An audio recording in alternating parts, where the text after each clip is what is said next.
Het Cambuurjournaal wordt mij mogelijk maken door bouwgroep Dijkstra Drijsma, KKFH Kozijnen en Vieda Vermogensbeheer.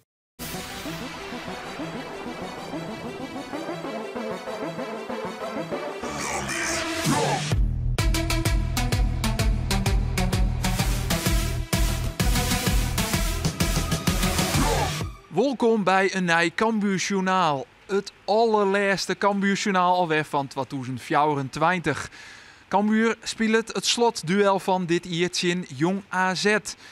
Dat in een drokke week, want jeder op Oranje Tiensdje waard in de beker verlen van RKC Waalwijk. Tweede ronde het eindstation en dus kind de focus in het op de competitie. Voor die wedstrijd tjen Jong AZ zullen Thomas Pol en Ilias Alhaft in alle gevallen ontbreken. Zij binnen net bij. Vooral Alhaft, een verste basisspeler aan de boetenkant van de onval, die zal mist worden. Hoe zo kan u dat oplossen? Tony Roker daar. Dus ja, dan krijg je wat oorinvulling. Hè. Net de snelheid die Ilias Alhaft had. Maar creatieve jongen, doelgericht. Verdedigen het maar nog beter, maar daar laten we zien, daar ben ik mee bezig. Als hem even achter de broek kon zetten van een week. Ja, mooi toch. Maar jullie twakken morgen rennen, dat ken het. We moeten met z'n allen aanvallen, maar ik met z'n allen verdedigen. Nou, dat ligt aan Sjen en daar zijn de jongens echt goed mee bezig. Ik Tony, hè. Dus als ik vanmorgen met hem zit, ik zei, die is een hele goede speler in Nederland worden. Want hij is wat atypisch. Hij is net echt Duits, hè. Hij is creatief, actie. Ja, maar hij maakt wel mij rennen. Nou, het is best dan bezig. Hè. Als dat ik leert, dan mag ik weer horen stappen. Hè. Dan is er ik weer in verbetering. Je vernamen het ook al rond die bekerwedstrijd in RKC. De competitie is echt prioriteit voor Cambuur. En dus zullen woonwurmatten van Jong AZ. In hoeverre is die wedstrijd bepalend voor hoe trainer Henk de Jong onder het kriesmiel zit? Nou, ik liet het er net meer van hingen, maar het zou heerlijk zijn als we winnen. Dat maakt het als trainer, maakt het dat wel alles specialer. Het is belangrijk natuurlijk voor het gevoel, maar ook voor de ranglist denk ik om on te sluiten, echt bij die boppers te plakken. Ja, dus zo. Alles was nou zo snel mogelijk pakt. Dat is voor het einde van het seizoen, voor die na-competitie, is gewoon hartstikke belangrijk. Dus dan moet je eigenlijk zo snel mogelijk daar zeker van werden. En dan zullen we zien dat we een prachtig mooie wedstrijd in ons nieuwe stadion krijgen. Hij is toch wel de smaakmakker van Cambuur in de eerste seizoenshelft. En dat valt ook op. Ze had er een prijs woen. Hij is verkeersend het grootste talent van de tweede periode van de keukenkampioen-divisie. Mooie erkenning dus. En sowieso hebben we het mooie eerste man-west van Pauwels in Ljouwert. Ja, ik denk de start van de competitie was een beetje zoeken voor mij. Ook wel moeilijk. Ik had ook een beetje last van mijn lies. Dus daar moest ik nog wat aan wennen en terug van de blessure komen. Maar ik denk daarna is het wel beter geweest van mij. Ik denk dat ik ook wel belangrijk ben geweest voor het team. En als team hebben we het ook wel goed gedaan, zeker de laatste maanden toch. Dus dat is wel top. Ja, we begrijpen ook wel van de technisch manager Lars Lamboy dat er her en der wel eens geïnformeerd wordt naar spelers. Waaronder naar jou. Ja, het is wel mooi dat teams geïnteresseerd zijn, maar ik denk niet dat ik ben er niet echt op gefocust om nu te vertrekken of zo. Dus ik focus me gewoon op Cambuur. We zien wel in de toekomst wat er gebeurt, maar momenteel denk ik niet aan vertrekken. Dus, nee. Maar dat kan samen verhoren in betellen Hij zit nu in de basis. Hield ik van Merciera weer waarom. Ottersen op de linkerkant. Jansen kregen een prijs voor de beste keeper in de tweede periode. Pauwels kregen een prijs voor het beste talent in de tweede periode. In die wetenschap kan Cambuur los in Jong AZ. En ik moet zeggen, ze dienen dat meer als vertreffelijk. Heeg druk zetten en hier komt al binnen 4 in een hele minuut de eerste grote kans voor de Ljouters. Maar het is Remco Balk die het eigenlijk alles goed doet. Want het is de oorname die heel goed is in de dekking voor draaien van het zinstander. En dan in de draai zitten en dan gaat die bal kreknooist. Het hier de 1-0 alweer ze matten voor Cambuur. Dit is Mark Diemers die de bal even veromleidt naar Sturla Ottersen. Oh, dat is een lekker wipperke. Dan kan Diemers die bal voorzetten. Nee, hij passeert nog een keer een man. En dan is het de jochs achter van Jong AZ, Elia Dijkstra, die de oortreding inzet op de onvierder van Cambuur. Nou, let nou even op, want dat kan niet, hè. Vrije trappen nemen. En die bal die draait prachtig in. En die rekt de latten. Tja, en dan begin je al wat te vielen. Het is het al, je krijgt net bij Cambuur. Dit is hier er verzeld ik iemand naar weer een prachtig doelpunt west. Maar het bleef 0-0. 28 minuten onderwijs. Docht AZ neer. Jazeker wel. Leek Quincy Zeefuik hier bij Gelieks. Want voetbal die kennen ze wel. Ja, Jong AZ. Maar Nieling in de achtervolging komt het schot. En dan is het de keeper van Cambuur, Thijs Jansen. Die tjenleed dat hij net verneerd onderskieren is in die tweede periode. Want hij had het handje er goed bij. En zo bleef het na Jelloeren speling 0-0. 0-0. En King Cambuur terug. Maar dat werd ze met de andere winnen. Namelijk onvallen. Rulke luidt een panklaar voor Balk. Oh jongen toch. Die mat er gewoon in. Die kinderen gewoon in. Die mat er gewoon in. Maar ek deze git er oerheen. En dan volgende kans dan maar. Hier voor Balk. Nee, git er wel net in. Met voorlangs in voetwerken in de verdediging van AZ. Dit is Leroy Echtel. Die baalt als een stekker dat zijn ploeg zoveel kansen houdt. De oud-voetballer van Sportclub Heerenveen is nou de coach van Jong AZ. Het eindigt op 0-0 in de eerste helft en dus schakelen we terug naar helft nummer 2. Met Cambuur in principe vrolijk verder gaat met wat ze met Wanden winnen. Maar dit is Jasper Hartog. Hartog met een schot, ja, dat wappert alle kanten op. En dan moet Thijs Jansen werkelijk even echt in actie komen.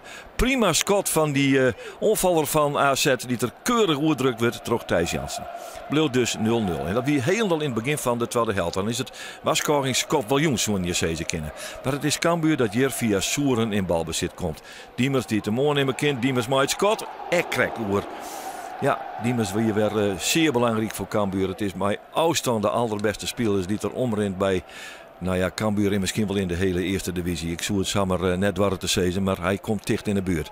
AZ dan in de onval oer de linkerkant. Komt er wat uit, het wordt het lang. Maar die bal die kan voorkomen. Nee, komt nog net voor. Komt hij dan nou voor? Hij komt in de 16 meter combinatie. En dan via een klutske is het er uiteindelijk Thijs Jansen die het op een ei als oerwinnaar uit dit duel komt. En dan kan Cambuur weer komen. Op de klok ondertussen hasten oeren. Hier is er een goede actie van Balk. Het maait terug omdat de Jong de bal oppakt. Luidt hem naar Diemers. Diemers maait Scott. En dit is een goede redding hier. Daniel Deen, die keeper, moeten we echt zeker even nemen. En nou is de trainer van Jong AZ echt wel tevreden. Want deze pakt die keeper er heel goed uit. En zo bleef het 0-0. Exact een oeren op de klokken. En Cambuur jaagt maar en jaagt maar op die bevrijdende treffer. Hier, weer een kans. Balk. Nee. Voetsie van die keeper, Daniel Deen. En zo neemt de frustratie bij de spits van Cambuur. Zien er ook een tas zo'n je ze kennen, want dan had hij al een stikkers fjouwer kansen gehad die er al die het net ingaan binnen. Dan kan AZ eventjes komen in de as van het veld. Maar de prachtige overstap en dan hier de mogelijkheid. Ja, er moet toch eens een keer sketten worden. Dan is het uiteindelijk Julian Oerip die dat docht, maar ja, dan wordt het uiteindelijk al blokt. Dit het AZ wat te lang tijd nodig. En zo is het nog altijd 0-0. Dit is Marsman. Hij is de vervanger van Mercera. Die moest er al na 26 minuten na. Maar een blessure onderhollen. De voorzet komt. Wat denk je? Balk? Nee, Wennet. En zo wordt het heel tijd frustrerender voor Cambuur. Voortzetje is mooi van Pauwels. En Balk in de krijgt net bij. Nou, let nou even op. Dit is Van Mullen. Die leidt hem naar links. Ja, ho. Daar zit Roos Sangelo Daal. Ja, dit dat aan de getalenteerde onvaller van AZ Tour. Dan bewaart het de rest hier. En dan is het eigenlijk vol slidje en alles in alles zien in de 82e minuut. Rekken aan de orenkant. Maar wat een enorme blunder weer dit van Jeremy Van Mullen. Ja, die weet dat hij echt hier verschrikkelijk de fouten gaat. Zeg maar naar de lichaamstaal. Hij wie naar Arjen echt net beschikbaar voor de passen. Want dit kwam heel hard om bij de centrale verdediger van Cambuur. Tja, en wat maak je dan? Nou ja, onvallen, wissels erin, Bakati erin, Stijn Potma er nog in. Ja, gokken op een moment. Nou, dat moment komt hier echt net voor AZ. Dus kan Cambuur de onval weer ziekje. Maar dat komt net zo vol uit. En dan is het AZ die de zaak redelijk onder controle had. Want ik zei het al, ze kennen best wel voetballen, die jongens van Jong AZ. Dat moeten we toch absoluut wel even constateren. Hier op de punt van de 16 meter. Komt er het schot? Ja, gaat Farlons. Hoeft Thijs Jansen net echt door te komen. Maar het zijn van die momenten dat je zien kennen dat Jong AZ echt een prachtig voetbal in de ploeg had. En Cambuur, ja, dat gaat op jacht. Op jacht naar de leakmaker. Dan in ieder geval maar een puntje. Waarom lees je op Diemers? Diemers zit er dan maar. En dit gaat krijgt nice. Nou, dit schot is eigenlijk symptomatisch voor de kansen die Cambuur krijgen en hoe ze ermee omgaan binnen. Het wie het al hier krijgt net. Dit schot van Diemers is prachtig, maar gaat er net in. En als je het beleven, dan komt hij aan de andere kant bol. Want dan zitten we in de extra tijd van de wedstrijd. Komt de onval nog een keer over de linkerkant. Kan er nog een keer onvallen weer terug Esaias. En die leidt een pankleer op de holle van Sam van Duin. Die invaller aan de kant van AZ. Die knikt helemaal vrijsteen de bal achter Thijs Jansen. En dan is het over en uit Tank. En dan leidt hij, ja, hij krijgt ook wel verschrikkelijk soort rondte. Nielingen is in die velden al wegen te bekennen. En dus is dit de oorwinning voor AZ. De punten in de vreugde voor AZ. De frustratie is verjouwd. Ja, dit is zonde. Zonde heb ik net verzinnen. En de weer van de Ik in de top 10 dat we spelen, vind ik het een van de beste wedstrijden die we spelen. Alleen het ontbreekt er niet een ding en dat is goalsmeidje. Hè? De haste kansen. En dat 1 keer 1-2-0 is, wordt 4 of 4-0. Ja, en dat hebben we eigenlijk het hele seizoen al. En dan, dat is zonde voor Jeremy Vermeulen, die verder een hartstikke goede wedstrijd speelt, dat hij die cruciale fout maakt. Maar toen kan hij gewoon in de laatste 10 minuten vaak in deze ploeg winnen. Alleen nu krijgt hij de deksel op een neus met deze bal. En dat gun ik die jongen echt net. Dit kan een keer gebeuren. En meestal gaat hij er net in. En dan zegt Sjen in dit seizoen dat het er wel in gaat. Maar dat had ik de meidje in mij, dat is hem voor ik net makkest. Dus als hem voor wil makkest, dan gaat het er net in. Dan wordt het 1-0 voor u. En dat is de regels van de topsport. Remco, het is natuurlijk nog maar kort na de wedstrijd. Maar heb jij al een antwoord op de vraag hoe het kan dat jullie deze verliezen vandaag? Ja, mede door mij. Ik moet die ballen gewoon erin schieten. Ik denk, de eerste minuut krijg ik meteen al kans. Ik doe dat niet eens verkeerd, alleen ik schiet hem naast en dat mag niet. Als je zo'n kans krijgt, moet hij erin. En ik heb nog wel meer kans gehad. Als ik ze gewoon binnen schiet, dan is het klaar. Alleen, ik schiet ze niet binnen. En dan weet je, dan krijgt zij altijd een kans en die gaat erin. We gaan Protomai maken en ik vind dat de jongens het geweldig doen. Echt, hoe ze ook kwam te steunen. Ik know wel met Jeremy hoe we dat doen. Dat is keurig. Dus we gaan even hier een borreltje drinken. En dan gaan de jongens lekker in huis al hier. Dat lijkt mij een verstandig idee. Excelsior onder de leiding. Cambuur vinden we waarom op een 6e plak, 32-20. Min is het net. En misschien komen er nog betere tijden. Vitesse onderaan en dat zullen we op Leeuwijk. -8 uit 20 wedstrijden. Want Safir, dit laatste Cambuurjournaal van 2024. We binnen er over een aantal weken weer om correct te wijzen op sneun 11 januari. Een dag na de eerste wedstrijd uit tegen Roda JC. Uit namen van de volslijne redactie van het Cambuurjournaal willen wij hem noffelijke feestdagen te wensen. Alvast een gelukkig en benamen zoen 2024. En graag ont 11 januari 2024.